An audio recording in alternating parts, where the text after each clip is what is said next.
number one spot goes to.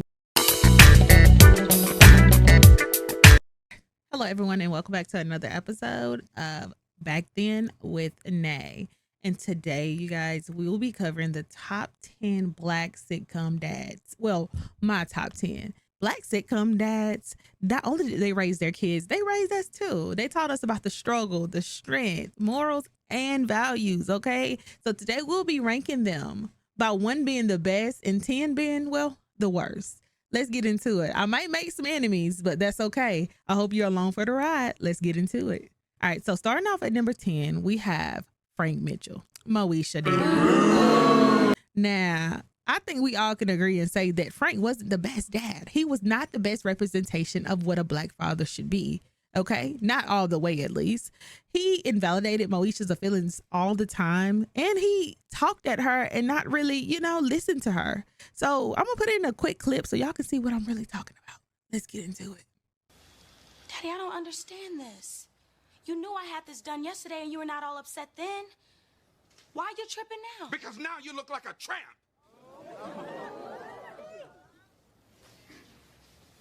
Oh, that hurt.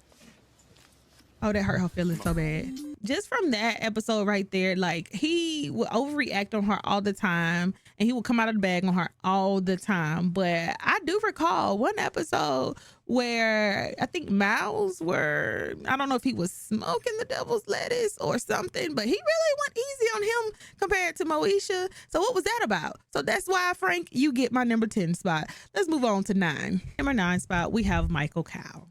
Yes, I said Michael Cowell, played by none other than the Damian Wayans. Okay, that's him. And when I tell you, this man was so unserious, y'all. See, for me, he didn't really represent what a Black man should be, especially like as far as parenting and being a husband. Now, he had some good moments. And like I said, this is just my opinion, but I just felt like he just was never serious. He always played in their face. He always picked at his children. Let me just put in the clip so y'all can see what I'm talking about with him. You saying you don't want to work on this marriage? Janet, Is that I what do you're want to telling work me, on it. Michael? No, listen. I hurt you. I'm sorry. You're gonna- But that was 5 years ago. Eventually, they stopped beating Rodney King. What do you have on underneath that jacket? Nothing. Yeah, that's what I'm afraid of. Open it up. Let me see. Oh, no. You are not leaving my house dressed like that, young lady. It's just a tube top, Dad. No, it's just an invitation for little boys to see your ninnies. Michael wasn't a bad dad, okay? So he still cared about his kids and he still loved his children, but he just was so unserious, which is why he gets my number 9 spot, because I need you to be serious, my guy. Like, I know, like, he loved his children and he loved his wife, but it was just too much at times. All right, let's move on to number 8. Number 8 spot is Cliff Huxtable. I know, y'all. Okay, I know. Regardless of all the controversy around Bill Cosby, I feel like he was an okay TV dad. Now, I do feel like Claire ran that house. Okay, Claire Huxtable, she ran the heck out of that house. Okay, and I felt like she was more of the dad than he was. I really felt like he was a beta male, but that's just me. He was more chill in the background and she was just like alpha, like just so alpha. But that's just my opinion. It's saving. Yeah. Denise, the only reason you have that money is because we haven't let you spend it. You've been trying to get it ever since we opened that account for you. Claire, look, y'all, Claire was that girl. You hear me? Bracelet at Grendel's department store. Called me on the phone to say, I have found this bracelet. I want you to go to the bank and bring me my money. Yeah, I changed my mind. You certainly did after I went down there and changed it for you. See, y'all, Claire don't play. Like, as y'all can see, Claire is that girl. Okay, she was that girl. I'm telling y'all, she led the family. She ran that house, and Cliff always played the background. Yeah, he was included in a lot of things, and he did stand up every now and then.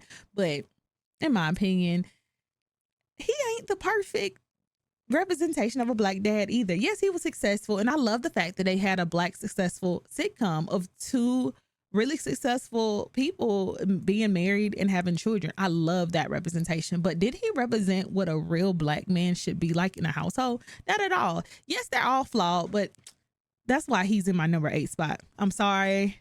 Don't argue with me. Argue with your mammy. Okay, let's get it. Let's go to number 7. My number 7 spot is Bernie Mac.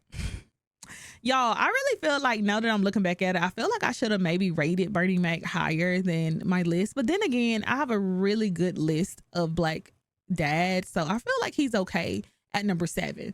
Now, the reason that I did put him at number 7, because a lot of people may not agree with the way that he parented.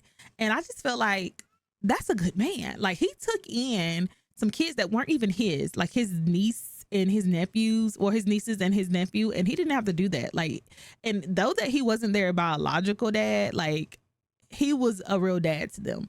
And maybe, you know, he didn't gentle parent as much, but he still had a soft spot for his baby girl. Look, I'll call you back. They were bad too. Them kids were bad, y'all. You will start hitting these books, you'll get your math grade back up. But I'm not good at math. You're not good at math, and that's because of your study habits. With a little hard work, you'll get there. Tell them. Why? Because you're a Mac. And what did you get in math? It's not about me. It's about you. That's some bad kids. Sounds like a D to me. I got your D. Bad. Hey, what you doing in here, son? It's time for dinner. No, that ain't for another 20 doggone minutes. You get right back up in there and hear some fancy fingering. Come on, let's go, George. Y'all, I fear that he's me. I'm him. I parent like that. He really should be higher on my list. Let's go. Nothing. Uncle Bernie, can I have a glass of milk? Is that how you ask, baby girl? Oh, baby girl.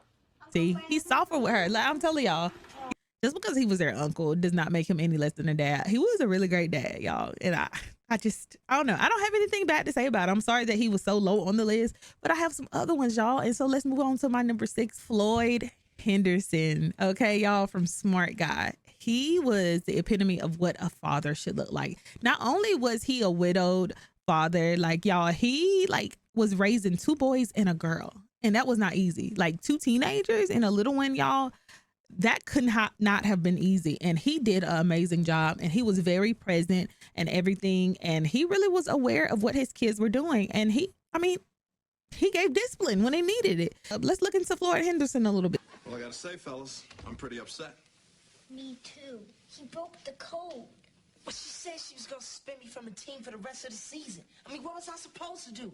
Well, she didn't exactly invite me to Six Flags. That's why I rolled over on Mo. Well, I didn't have any choice. Neither did I. I love Not seeing no the code argument. at work. You are familiar with the code. You mean the one where nobody rats on anybody else until their fat is in the fire? That's the one. I don't have to show y'all much of that. Like, he was present. As you can see, he's at the school. The boys look like they're in trouble, and he's there. So he was one of the best single dads to do it. Now, I do want to do an honorable mention, and that'll be Flex Alexander on 1-in-1. He's not on my list, but I feel like he did a really good job with Brianna too. So we want to mention him as well. But let's move on to my top 5. Okay, let's get it. Top 5 spot goes to Ray Campbell, y'all. Sister, you know, Tamara's dad. So the reason he gets my number 5 spot in the top 5 is because he adopted Tamara. Like, y'all got to think about it. This man is single, and he adopts a little girl, and he raises her. And not only does he do that, y'all, he invites her twin sister and her mother to live with him, and he takes care of them. Y'all know he's successful. He owns a limo company and all of that. And y'all, when I tell y'all, he had Lisa back when it came down to the girls, as y'all can see by in this next clip. Can we just not lose focus here? Now, this isn't about me. It's about them. Now, I belong in that club. I'm way over 21. You can forget that way over. I'm so disappointed in you. You lied to me You got so you could her go back. to some club. You should be so ashamed. I am, okay? Now, what about them?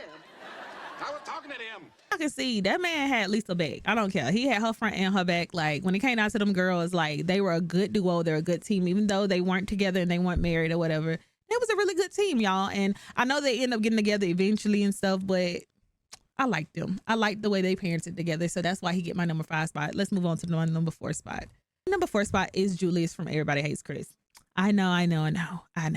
All right. So regardless of Julius being really cheap and being a cheapskate and pension and not giving his family like name brand items, he was a really great man, y'all. That man had 2 jobs. He would hold down 2 jobs. Rochelle would not let anybody forget that her man had 2 jobs. Like, yeah. And so I really feel like he was the best representation of a father. Like, he was a really good representation of what a black father looked like. He was providing, and they weren't just like really broke or anything, but they were doing okay. And he was raising 3 kids, and to me that was great. So let's take a look at Julius. The kids have to eat. Ain't gotta eat McDonald's. You got some bologna in the back. I'll pull over. My Not father's bologna. always kept bologna handy just in case. We get 1 combo meal. Drew gets the burger, Tanya gets the fries, Chris, you can have a drink. One time I just got ice. Since I was the oldest, I had to be the emergency adult.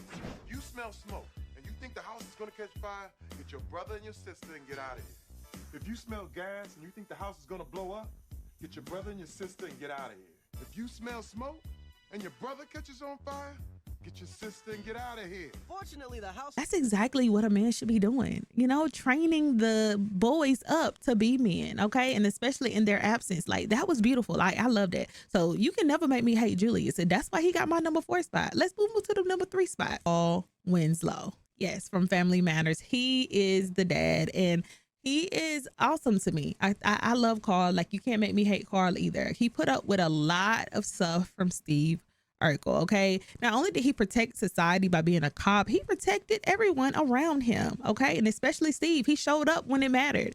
And though, you know, Steve Urkel gave him a run for his money, I feel like he was another father figure to Steve, okay? Even though he would put him out every now and then and stuff like that. But y'all, he was riding for Steve. Like, at the end of the day, I really feel like they did love each other. So let's take a look at Carl and his parenting style. You are underage. Tell So him. that one better be your last. Tell him.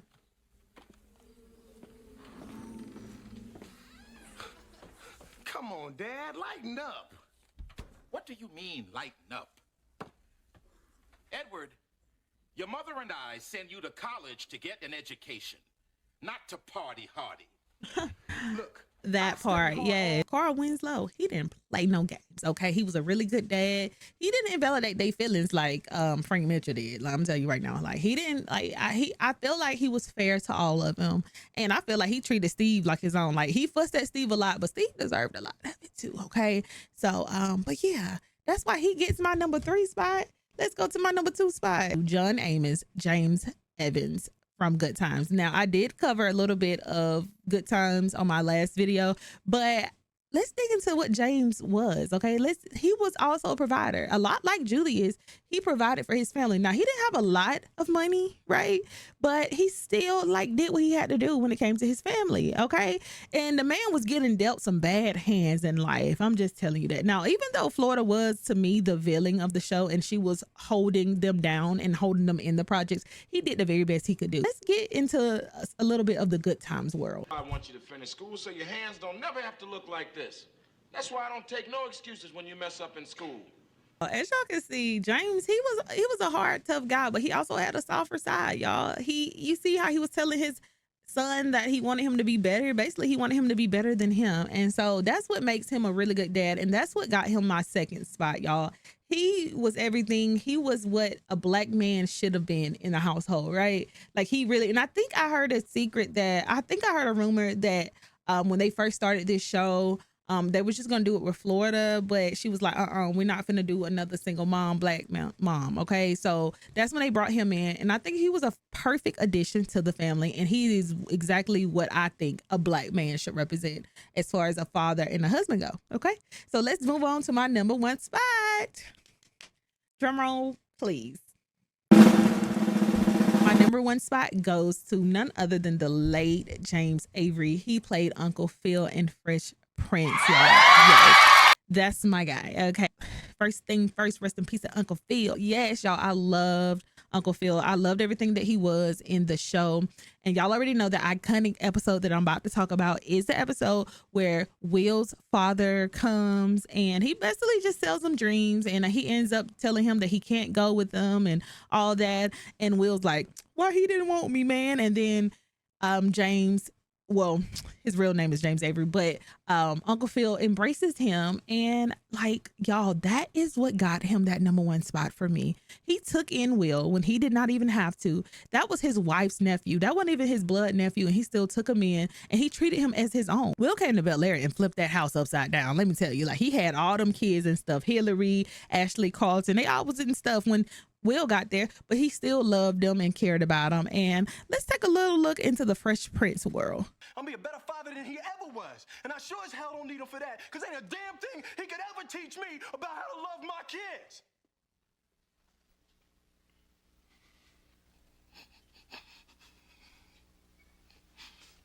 How come he don't want me, man? Whew, that tears me up, y'all. That tears me up every single time. But that's why that man got my #1 spot.